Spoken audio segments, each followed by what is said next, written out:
In Paso Robles, California, our good friend David Jackson uses the animals he's rescued to help educate the public about wildlife conservation. Today we're taking a tour of his ranch, and our next stop is the birds of prey habitat. After we finished, we went into where the bird area is, a beautiful bird area where they fly their birds, and they put their birds out on different stands in there. Now come on in, this is our bird of prey area.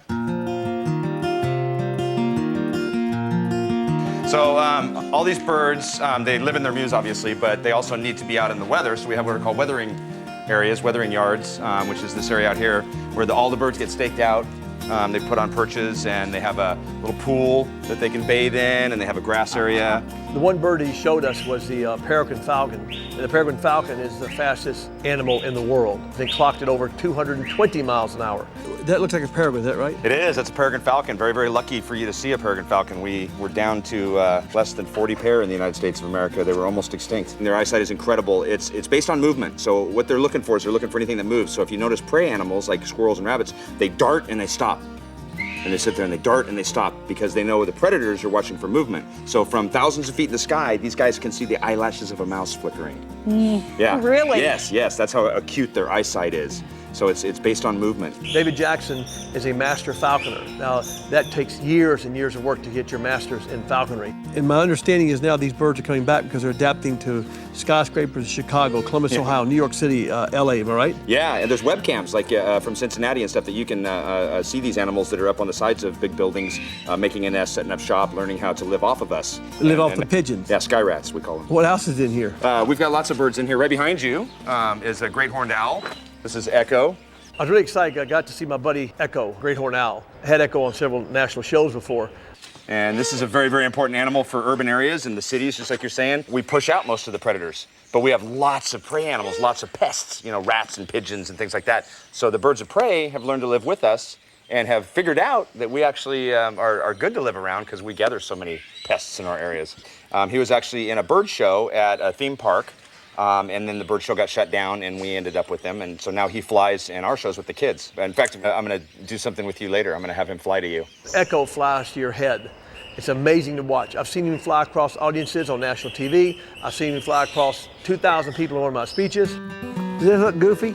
Take it off. You don't need it at all. We'll just let it land on your head. You're crazy. Take the helmet off. The claws will go through my head. Yeah, he's going to land on your head.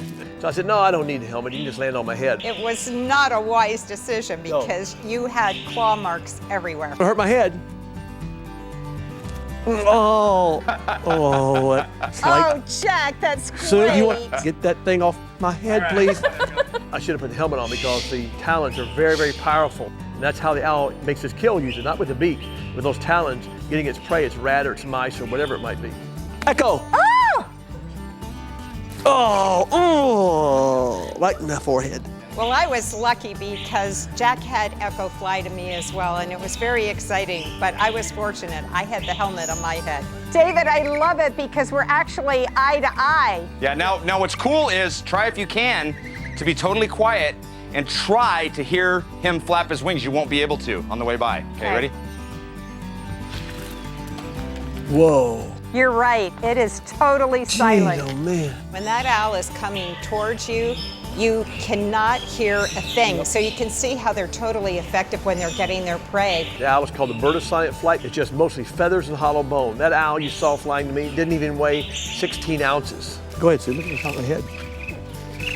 There's holes in it. Oh, you don't have any holes I in do it. too, Sue. I know what a hole. Okay, never. I'll be brave. You're right. I don't have any holes in it. It's fine. When I start growing feathers out of my head tomorrow, you won't be laughing. Coming up, I've never seen a camel and a zebra together. Yep, they're best friends. When you want to ride him? You're kidding. Cush. Next on Jack Hanna's Into the Wild.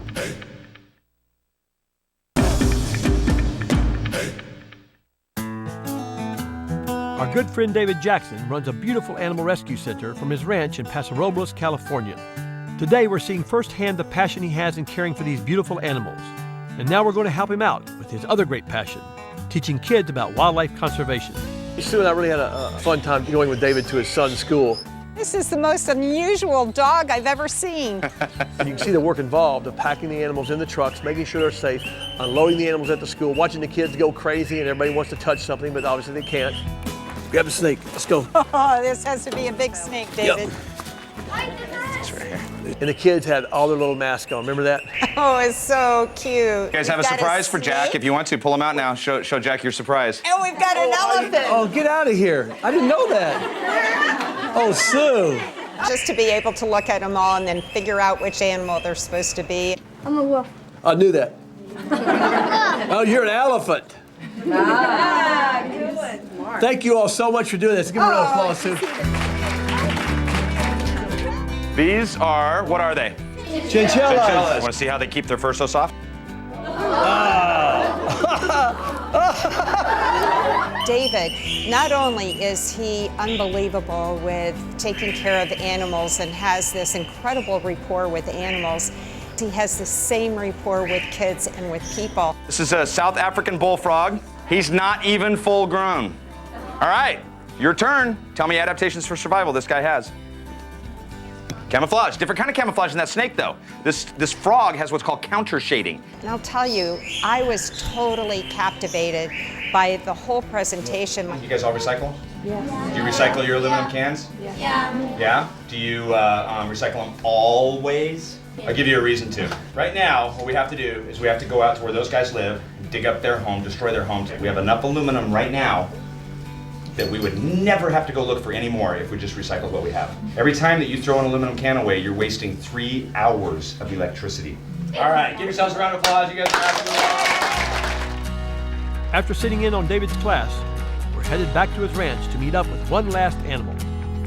David has a lot of favorite animals that I just love, but one of my favorites is the camel. So one last thing I want to do here is give you an opportunity to meet some of our barnyard animals, one in particular, Solomon, our camel. I'm going to ask Sammy, my daughter, to help us out here. So, I've never seen a camel and a zebra together. yep, they're best friends. They're best buds. Oh, how about that? You want to ride him? You're kidding, I can't. No, here, let's see, we'll get him down. Sure enough, old Sue got to ride the camel. And then you have to lean way back when we're standing up. Okay? Hold on tight, hold on. Stay right there. There you go. And I got up on the camel and boy, you just feel like you're on top of the world. And all of a sudden, this camel pushes down. This was my body. It just goes boom. Go ahead and get down. Push. At first, just couldn't believe our eyes. It happened like lightning. We're not talking about cushioning, which means going down slowly like you're supposed to. For some reason, he just wanted to go down. So let go of the camel. She came right onto me. So that was my ride into the sunset. It was a good ending, though, wasn't it, Sue? It was an interesting ending. You know I would have caught you if I was leading it, don't you? Big as I am. This has been an incredible experience. Oh, it really has. Once in a lifetime experience. Anytime. Thank you. But not just, Sue, one thing about David, it's not just the animal world that's benefited here. It's the people world. The tens of thousands of lives this guy touches with. Sue, to you. Well, I love it because you're all about educating everybody just to, you know, further the conservation so that these animals be around forever. Yep. If they meet them, they'll care about them, fall in love with them, and want to do something to help them. Thanks a lot, David. Thank you. Our pleasure. Thank you, thank you, thank you. Of course. Visiting David Jackson's ranch and seeing the daily work he does with animals brought back the fondest memories for Sue and I, taking us back 30 years to our farm in Tennessee. We do a lot of filming all over the world, but this was a day that was special for Sue and I because when you get older in life, you look back at things. A lot of times you wish, oh my gosh, I wish we could do that again. And all I kept saying that whole day, didn't we? All day long, I kept saying to Sue, boy, you remember when you prepared the food? You remember when you had to bottle feed this little chimp or this little primate that someone had given to us from another zoo? Do you remember this? Do you remember that?